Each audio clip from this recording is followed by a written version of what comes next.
As you balance that relationship with sales, you naturally develop a trusting relationship between the project team and the sales team. And that's so helpful because then I trust the salesperson to deliver something correctly, and they trust me to actually deliver on that and make sure that that project gets in time, is in budget, is in scope, and it delivers a happy customer. Welcome to Manage This, the podcast by project managers for project managers. This is our opportunity to meet with you and talk about issues that project managers are facing today. We hope you'll continue to tell us what you like and offer your suggestions. You can leave a comment on Google, Apple Podcasts, Spotify, Stitcher, or whatever podcast listening app you use. You can also leave comments on the velociteach.com website or on our social media pages. I am Wendy Grounds, and with me in the studio is Bill Yates. Wendy, we're going to have a fun conversation today. We've got a great topic. Yes, we have, and we have a great guest too. His name is James Morse, and he serves as the Vice President and Head of Product for Brand Muscle. He'll tell us a little bit more about Brand Muscle coming up. Yeah, and James is unique in that he served the project manager role and also the sales role. Project manager first in his career and then later in sales. And really what we're going to talk about is the hatred between project managers and sales. I'd say a particularly strong dislike. Yeah, there's so many project managers who have discovered that their sales team has made some promises or overcommitments that now the project manager and the team have to deliver. So we're going to talk about that. I think so. We're going to boil it down to communication. Yes, we are. Let's talk with James. Yes. James, welcome to Manage This. Thank you for being our guest today. Thanks for having me. Can you tell us how you started your career and how you ended up in the role that you're in today? Yeah, absolutely. I think I'm very lucky to, right out of school, have gotten an opportunity within project management, which I think a lot of my peers didn't necessarily do. They started in other careers and kind of paced into that. So I really hit the ground running. I was doing new client onboardings and implementations, which has really just been a lot of the breadth of my career when it comes to project management.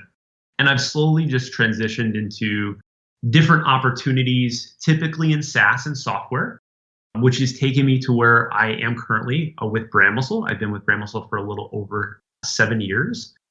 Similar background even within the organization. I started with new client onboardings and implementations in the project lead role, and just slowly grew within that to project manager, to senior project manager, leading our team of project managers within implementation, and then transitioning to more that pre-sales role, the sales engineer, solutions consultant, however we want to think about that. And then ultimately actually just moved into our product team, leading up our entire product strategy space. Tell us about Brand Muscle, the company that you work for. So we fall into we call it through channel marketing automation. So if you look at the analyst space, that's the title and terminology they'll use. But really what it is technology that empowers channel partners of all types. And when I think of channel partners, ultimately these are people who sell products and services through a channel on behalf of our clients. So it could be a nationwide insurance agent. It could be a Pandora jewelry retailer, a franchisee, an alcohol and beverage distributor. Ultimately, they take corporates' brand assets, their messaging, the advertising, co-op funds, really demand generation activities to drive local sales and market locally to reach their customers. And that's where Brand Muscle steps in. So we offer both software and services to act on behalf of corporate at that national or global level to enable local marketing. Where are your offices based? So we have 4 offices in the US, Cleveland, Ohio. Our headquarters is in Chicago, Kansas City, Austin, Texas, and then we have 2 offices in India, in Bangalore and Noida. James, the experience that you've had with Brand Muscle, I think is going to help you relate to so many of our listeners. And the fact that you've done project management, you've also been the liaison between a project manager and the sales team, and you've done the sales role as well. Which brings me to the elephant in the room, which is many times project managers dislike, despise, want to torture the sales team. Do you agree with me that that can be the case in many instances? I completely agree. I wouldn't even limit it to just project managers, right? The entire organization can sometimes loathe the sales team. Yep. Yeah, it's a love-hate. I mean, if you don't have sales, you got nothing. You got to sell something before any other business will happen. So it is the catalyst. But all kidding aside, I mean, there are times when we can look back on our careers as project managers and go, wow, that project was especially difficult because there was a miscommunication between sales and the customer and us, the team that actually had to implement it. So that's the elephant in the room that we thought this is the perfect opportunity for us to discuss this issue and share some advice. There's some reasons that sales and project managers, sometimes they don't get along. And one of those, I think back, because a lot of my background in software, many times we would go in as a team to implement a solution, and we had a very clear understanding of how this was going to work. We'd done these types of projects before, and then we realized the salesperson has sold vaporware to our customer. There's a capability that doesn't exist, and we got to figure it out. And many times, we're finding that out in front of the customer. The customer says, okay, well, Bill, I'm excited about you and your team doing X, Y, Z. This is going to completely change how we do our business, and we're excited about it. And I'm looking at them going, whoa, it doesn't work that way. Right. So that's one of them. Wendy, we were talking through this. Sometimes Yes. it's a scheduling issue too. Sometimes there's a bit of unrealistic timing. The salesperson could have said, oh, yes, we're going to have that done. We'll have it done before Christmas or before the holidays or something like that. And this isn't going to happen. Timing is off. As a project manager, you are meeting with the customer and you realize, okay, there's a disconnect here. James, maybe bring us some fresh ideas. Help us look at it from both perspectives since you've served in both roles. Share the perspective of the sales guy. I don't think it's very different in the grand scheme of things from us as project managers, right? Ultimately, the salesperson wants to do right by the buyer, the client, the stakeholder, however we want to think about them. It's just in a different term. And I think that a lot of times the salesperson might not be ingrained into the everyday activity. So we talked about software, right? They may not know every little bell and whistle the software can do. And oftentimes they may hear something and think something else. And so there's just a disconnect there. So at the end of the day, I think that their intent is pure. I think sometimes that the execution could be off. And, oftentimes I think that even as project managers, whoever we deliver to, the client or even internally, who our stakeholders are, might think the same thing about us at times. I was given this project, what do I do with it? Whatever it may be. It's just, where do we look at that in the overall stream? So I think that moving to the sales role really helped put that into perspective for me, having done project management. And honestly, that's how it was sold to me within Brand Muscle, because that elephant in the room is how I felt about sales. Is I had been delivering projects and being handed things that, when I think of that iron triangle, right, that it's scope, it's cost, it's timing, I thought all the sales team cared about was the cost. They wanted to look at it from a top line revenue perspective, and I cared about all three. And so I think moving into the sales role helped me understand where they were coming from, because that still is a lot of it. That's their job, is to deliver new sales to the organization. But ultimately, what I wanted to do with that sales organization is explain the other sides of that triangle. There is scope that we need to make sure is properly defined, and there's timing that needs to be properly set. We can't be aiming for the end of the year, a Jan 1 launch, when we all know that there's time off to think about around the holidays for us and the client at all times, that they're doing it just as well. So how do we communicate those other sides of that triangle to make sure that we understand what our deliverables are, or even if one changes, it's going to impact the others? That's good. I think as we're talking about this, having an understanding of both roles, one of the pieces that was helpful to me was just starting to get a better appreciation for some of the pressures that the sales team were under. Knowing what did success look like for them? What are they being engaged on? How are they being compensated? The better we understand that, the better we'll understand those potential risks or potholes that we could step into. For many of my friends who are in sales, especially on the IT side, with very large companies, Lenovo, Microsoft, HP, et cetera, they just had a ton of pressure. I'd talk with them, and they would tell me about some of the sales numbers and projections that were put out there for them to hit. I mean, some of the numbers were just so big. I think about, okay, this is the pressure they're under. It kind of helped out with my understanding of, all right, now I can see what pressure they have to close a deal and perhaps have some surprises in what I, as a project manager, have to then implement But maybe you can speak to that a bit more, just some of the pressure a salesperson had. Yeah, I think the pressure is always there. And to your point, it's very much revenue driven. And it's not even once a year, right? It's not around a fiscal calendar. It's on a quarterly basis, a monthly basis. These goals get broken down into and expectations. And really, their job's on the line in a lot of times. And so I think that there's heavy expectations for a salesperson to deliver. But ultimately, I think it goes back to that perspective of salespeople don't want to deliver something that can't be completed by the organization. They have a reputation at hand. There's so many great salespeople I've worked with over the years who develop client relationships, and they sell to those buyers multiple times at multiple different jobs and roles because they trust that salesperson. And so they don't want to tarnish that reputation or relationship that they have by promising something that the team can't deliver on. So I think understanding those internal and external pressures are both very important. And it takes a village. I say that all the time as a project manager. It takes a village. And I think it does for the salesperson as well. And I think that as much as the salesperson is a part of our village as project managers, it has to be reciprocated. We've got to be a part of theirs and help educate and inform and make sure that they can do their job easier upstream, which downstream will help us even more because they're promising things that are within our scope, that are feasible, so that as project managers, when we get to that seat at the table, whether it's a kickoff meeting or even knee deep into requirements, there's no large surprises because that impacts everyone negatively at the end of the day. That's so true. Okay, so I think this is a good time to jump into this next question, which is, given the role of the salesperson, the role of the project manager, what advice do you have for those project managers who have to deliver what sales has sold?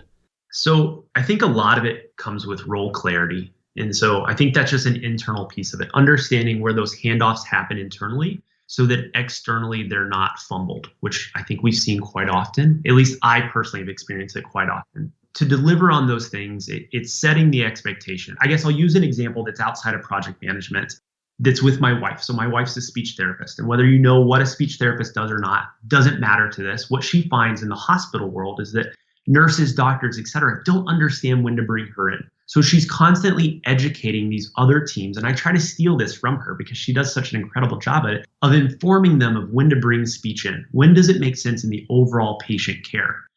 I think the same can be said about project managers. When do we utilize best? And it's not once the contract is sold, right? That's not going to be successful for any of us. It's in the sales process to, again, help inform, but also be informed. What's coming down the pipe that we're going to need to deliver on so that we can properly resource, that we can make sure the scope is in line with what we can deliver on. All of those things as project managers we know are important. I think the other thing is with that internal transition is doing those internal kickoffs ahead of time. So this is something that moving to a sales role, I really strive to implement within Brand Muscle as a whole was teaching our sales team or working with our sales team to do a SWOT analysis. So overall with the opportunity, what are our strengths? What are our weaknesses? What are our opportunities? And what are the threats? And really taking that and understanding, okay, here's our overall opportunity. Here's our project at hand. But what are my external factors and internal factors? What am I working with and what's working against me? And ultimately, I think that starts to feed into your project plan as a whole. Yeah, completely agree. Let me just interject one thing, James, because I'm totally with you on that. And I love the idea of the project manager, maybe some other key team members meeting with that salesperson and talking through, doing SWOT analysis, talking through, hey, you've been there talking with the customer. What have you seen so far? What kind of resistance are they getting internally? Are they all supportive of this? Are there key departments that you feel like are either engaged with this, that we're going to need their support, or are they too busy? They're completely slammed with whatever they're doing, and this looks like a risk that we should put in the risk register, right? You look at those threats and our internal weaknesses, those should show up on the risk register. So why not have the sales team help us identify those since they've really had the first eyes on that customer? Yeah, 100%. I think if there was one thing I wish I had been told early on in my career, just jumping into project management, I naturally just looked at requirements and said, how do we get there? What I didn't take into account early on was the relationships that you're working with and the different personality types. And I think a lot of that's in that SWOT analysis as well that leads to the risk register of a big risk is this person who may be anti your corporation. They didn't want to choose you. They wanted to go with the incumbent or another vendor, right? That's a good thing to know as a project manager. It's managing the project, but it's also managing so many different personality types as part of that. There needs to be a leadership component there. And so I think as much information as we can garner from the salesperson, the more success we're going to be able to have. I agree completely. I think back to past projects that I led, and man, I left so many opportunities on the table because I did not have those conversations with the sales team.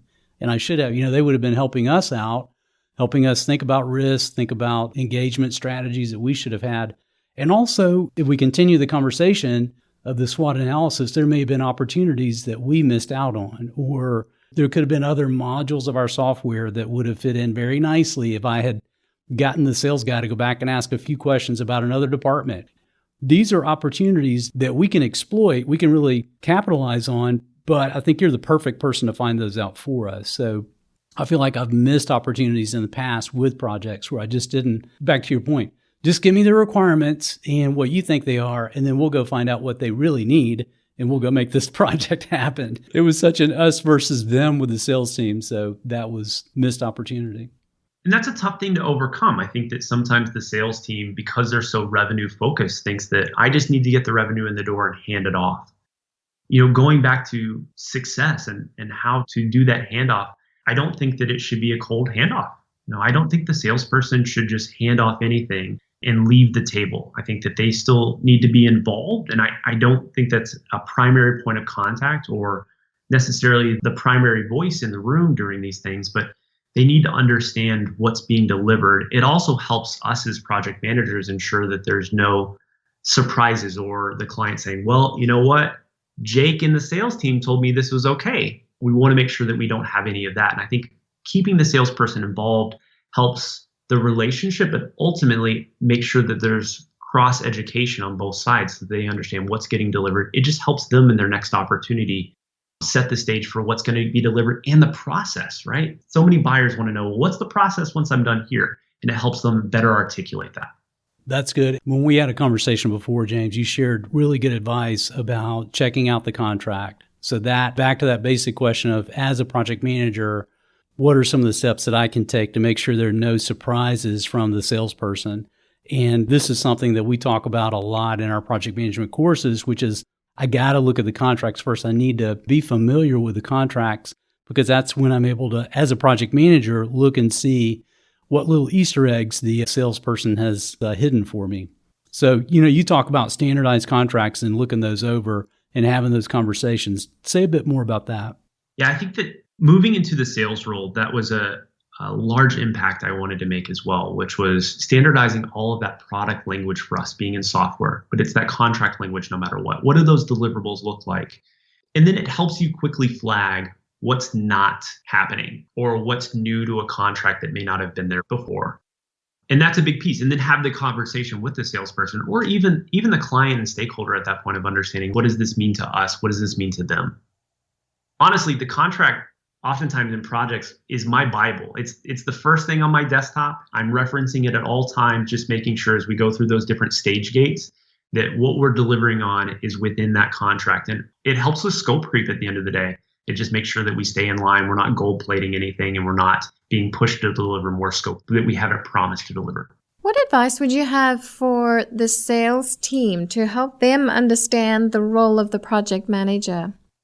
That's a great question. It definitely has to go both ways, right? I think the project manager needs to understand the sales side and the sales side needs to understand what they're delivering into. I think it's just cross-pollination of meetings helps quite a bit. And again, I mentioned, having the salesperson still present during the project is huge. And it doesn't have to be every status meeting or every update. They need to be informed. So when I think of, I do RACI charts for all my projects, they're always in that informed column, sometimes the consultant column, but always informed. I want them to understand every step of the process that's happening so that they can flag something that might be out there or identify even an opportunity for them, what may have been missed during the scoping process, during the sales cycle that they can correct later on. A big one for us at Brand Muscle is we always have a user acceptance testing. So when we're delivering software, we want them to be able to test on it, whether it's agile or waterfall, however we're delivering that we need to get their hands on it and approval. And oftentimes before COVID, that was a face-to-face meeting that we always wanted the salesperson to be involved in. They could see what was delivered based off of what was sold. So I think keeping them in those major transitions within the project definitely helps. Honestly, it makes the buyer and our stakeholders feel more comfortable as well. And again, it helps them develop that relationship over time. So, if the goal for that individual is to sell to them at a later date and time, it helps with that. That's true. When the customer's in this position where they're having to educate the organization as to, oh, well, here's what we agreed to, here's what I was expecting, it's awkward, right? So your point of keeping the salesperson involved throughout, that makes a huge impression. I think specifically of CEOs, they're impressed by it. They notice when the salesperson stays engaged throughout the life of the project. 100%. I think that trust is this understated variable in all projects. And it happens as project managers. We need to develop trust with our clients, with our stakeholders. Sales team has to build trust. And I think as you balance that relationship with sales, you naturally develop a trusting relationship between the project team and the sales team. And that's so helpful because then I trust the salesperson to deliver something correctly, and they trust me to actually deliver on that and make sure that that project gets in time, is in budget, is in scope, and it delivers a happy customer. And so I think as the sales team can continue building those relationships, which can lead to referrals or more projects, I trust those things coming through. So it's such a natural balance between these things that we just sometimes don't appreciate overall when it comes to the relationship building process. Yeah, it's funny. I'm sitting here thinking this is a lot like marriage counseling. Yeah, it's like the project manager and the salesperson, they just need to understand each other. One of the things that you mentioned regarding communication is the project kickoff meeting involving sales and the project manager in front of the team and in front of key stakeholders. Say more about that. I think it's very helpful, especially to kickoff. That's where I see the most pressure from the client. Oftentimes, the client or customer you're dealing with isn't actually the buyer. They're not putting pen to paper on that contract. Their superior was doing that. So these are typically the people who are in the weeds, know the pain points the best. And so they're going to push and ask for things because they've assumed that whoever did put pen to paper was doing it for everything. Everything was right. All the I's were dotted, T's were crossed, but that's not necessarily the case. So I think having the salesperson there can level set on the relationship that they've had. I haven't had, as the project manager, a relationship with that buyer necessarily. My relationship is at this level with the person who is project managing from the customer side. So I think it's always good to have that person there to influence the conversation, to give background on why decisions were made or even what decisions were made. And it forces us all to be on the same page right from the very beginning. And it also forces us to level set on what that project is. There's so many times now where I hear customers say, let's take a crawl, walk, run approach. That's great. I'm all for that. I think sometimes that is the best way, especially as we look iteratively in an agile space. So what are those phase 2s and phase 3s that they need? And then it helps the salesperson go back to their customer and say, hey, this came out from our team. Is this something that we need to look in and potentially sell enhancements on that project just down the road? I think it's such a strong message to the team too, just to know that here's Rick. He sold this gig that we're about to go implement. And he seems to have a real depth of knowledge and understanding both of our product and of the customer and the customer's needs. So for everybody to be on the same page and to see that throughout the organization, to actually have that salesperson in that meeting, answering questions from the project team, in agreement with my project manager, that just gives me a lot of confidence. Right. And we talked about earlier, starting off with that risk register, of having that SWOT analysis kind of flow into it. The risk register sometimes is one of the first artifacts that I create in a project. I think that if you don't have a salesperson in that kickoff meeting, that risk register blows up.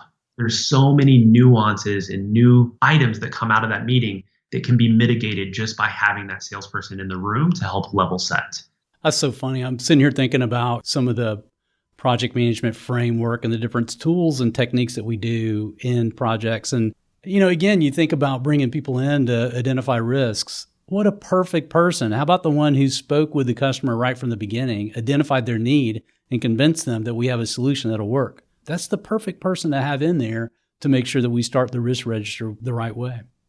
Absolutely. And I think as project managers, we've all heard a customer say, I told the salesperson this. We've already talked about this. That's the worst. Trying to uncover their pain to really understand why we're delivering on a business need. And to your point, the salesperson has all that information. So treating them as a partner within the process and the project is beneficial, and it helps all parties involved. There's no risk to involving the salesperson in that regard. As I'm thinking about this, I'm thinking about the beginning and the end of a project. At the end of the project, the organization I was a part of for a number of years, we got pretty good at doing that transition where, okay, we're finishing up the implementation. Now, your team is trained up and knows how to use the software. If you ever need support, this is where you get it. Here's the maintenance team. Here's the team that's going to support you. So we got better and better at that transition and knowing what information they needed to have so that they knew how to fully support the customer.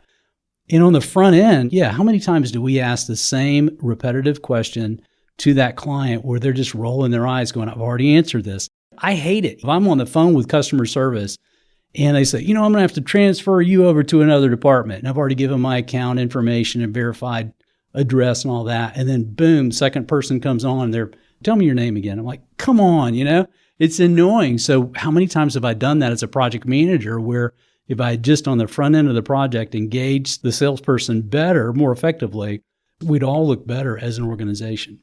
Bill, I completely agree. I look at it as the deliverables that I hand off to internal teams, internal stakeholders at a project launch. What of those deliverables do I wish I had had?